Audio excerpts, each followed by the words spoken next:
1:57 a.m. Arabian Sea. The deck of a U.S. Navy patrol vessel cut through black water under radio silence when an internal alert quietly rippled through command, not for an external threat, but for one of their own. After weeks of covert surveillance, financial anomaly tracking, and classified internal affairs monitoring revealed that a decorated Navy logistics officer had been manipulating fuel routes, falsifying cargo manifests, and secretly coordinating with a fictional offshore drug syndicate, using his clearance to reroute inspection schedules and create blind windows at sea. And as the ship maintained its patrol course, unaware sailors performed routine checks while a hidden task force aboard monitored live evidence. Encrypted messages sent from the officer's secured terminal, offshore accounts receiving millions in microtransfers, and drone footage confirming nighttime at-sea exchanges disguised as refueling operations. And at 2:04 a.m., a decoy meeting was authorized. The officer, believing he was overseeing a classified logistics handoff, stepped onto the aft deck under red lights where a foreign-flagged vessel approached slowly, its transponders spoofed to appear legitimate. But the moment the lines were thrown, floodlights snapped on, Marines emerged from concealed positions, and Naval Criminal Investigative Service agents moved in, weapons drawn, as the officer froze, realizing too late that the operation he thought he controlled had been turned against him. And as he was restrained on the steel deck, investigators revealed the full scope of his betrayal: years of quiet corruption, protection of narcotics shipments, intelligence leaks traded for offshore wealth, and deliberate endangerment of sailors' lives. While stunned crew members watched in silence, the weight of the moment heavier than any external enemy. And as dawn broke over the sea, the officer was escorted below deck in cuffs, his career erased in minutes, his name scrubbed from honors boards. And command issued a classified directive acknowledging that the greatest threat had not come from hostile waters, but from corruption hidden inside the uniform itself, proving that even the most trusted ranks were not immune, and that the Navy's most dangerous battles were sometimes fought not against foreign adversaries, but within its own steel walls, under its own flag, in total silence. By 2:22 a.m., as the arrested officer was escorted below deck, the investigation revealed deeper layers of corruption, showing that he had secretly coordinated with a shadow fleet of semi-submersibles transporting synthetic narcotics across international waters, while falsifying patrol logs to cover the movements. And command realized the betrayal extended beyond a single individual. Encrypted messages recovered from his personal terminal indicated that several mid-ranking officers across multiple ships had been feeding him intelligence, creating blind spots for the covert operation. And as the ship maintained course in pitch-black waters, NCIS agents discovered hidden compartments containing cash, forged documents, and digital drives preloaded with blueprints for falsified inspection reports and shell company ledgers, proving that the officer had orchestrated a mini-financial empire within the Navy, leveraging federal resources to protect the fictional cartel network. While crew members struggled to comprehend the betrayal, some unable to believe one of their own could manipulate entire maritime operations under their noses. And as helicopters hovered overhead for aerial confirmation, satellite feeds cross-referenced the officer's prior routes with shipping lane anomalies, revealing dozens of undetected drug movements, each carefully timed to coincide with his patrol rotations, creating a multi-month chain of invisible operations.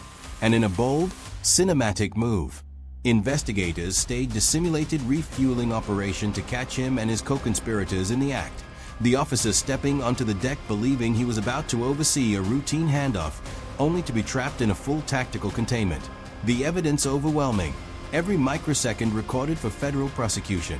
And as dawn's first light cut across the horizon, the ship had not only secured the officer but confiscated hidden assets, verified shell networks, and transmitted encrypted warnings to other vessels potentially involved, confirming that corruption inside the Navy could reach levels rivaling the sophistication of the syndicate itself, and that the very seas they patrolled were, for months, partially compromised by the calculated betrayal of one trusted officer, leaving command to grapple with the sobering reality that internal threats sometimes posed greater danger than any external adversary, and that vigilance, surveillance, and decisive action were now the only shields against further infiltration.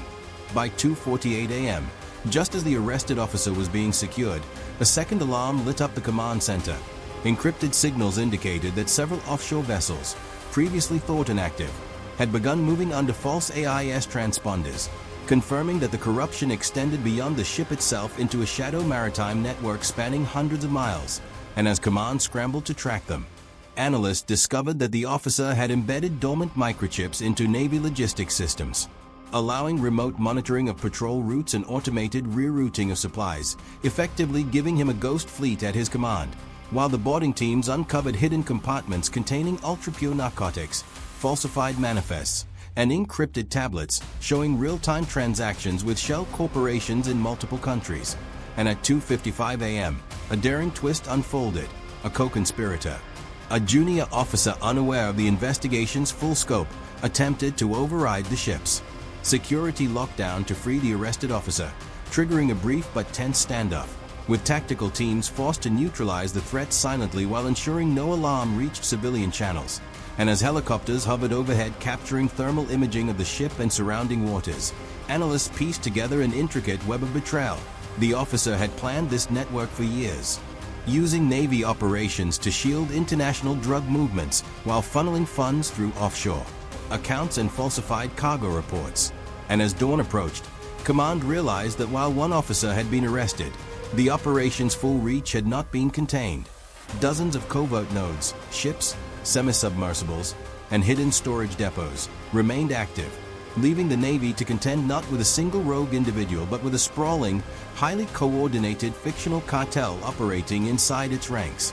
And as the sun's first rays reflected off the waves, the remaining boarding teams documented the evidence, secured the hidden narcotics, and transmitted intelligence to federal authorities, knowing full well that the officer's arrest marked only the opening salvo in a battle that would test the Navy's integrity, operational security, and ability to root out betrayal, while the shadow network beyond the horizon remained a chilling reminder that the most dangerous enemies could sometimes wear the uniform meant to protect the nation. By 3:15 a.m., the U.S. Navy patrol vessel had stabilized after the tense standoff, the arrested officer confined in the brig.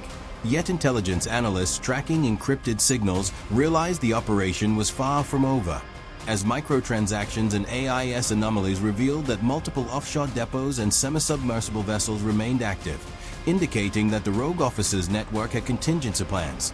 And as command reviewed the evidence, it became clear that his betrayal had infiltrated mid- and junior-level officers across several ships, creating blind spots in logistics, refueling operations, and supply rotations.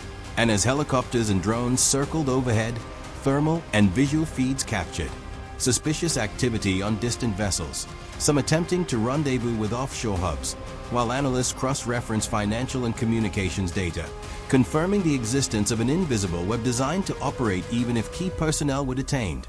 And inside the ship, the remaining boarding teams discovered hidden compartments containing additional narcotics, counterfeit documents, and encrypted drives outlining multi-continental smuggling routes, proving that the officer had been orchestrating a highly sophisticated, multi-led fictional cartel within the Navy itself, while crew members struggled with the realization that their own ranks had been compromised, forcing immediate internal reviews, personnel audits, and cyber sweeps. And as the sun rose over the horizon, illuminating the dark waters where the semi-submersibles were last seen, command transmitted a classified alert to federal agencies, warning that while one node had been neutralized, the larger network was adaptive, invisible, and still operational, requiring continued monitoring, coordinated interdiction, and heightened vigilance.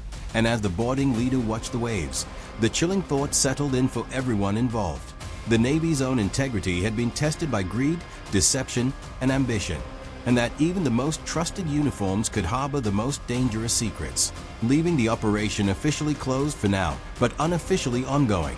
A silent battle against an internal enemy whose reach extended across oceans, accounts, and command channels, proving that sometimes the most perilous missions are fought not against foreign adversaries, but within the ranks of those sworn to protect the nation, and that vigilance, transparency, and decisive action were the only shields against betrayal lurking beneath the steel decks and endless horizon. By 4:12 a.m., the warship held position over the dark expanse of the Pacific, boarding teams having secured the mothership, the semi-submersible, and its crew.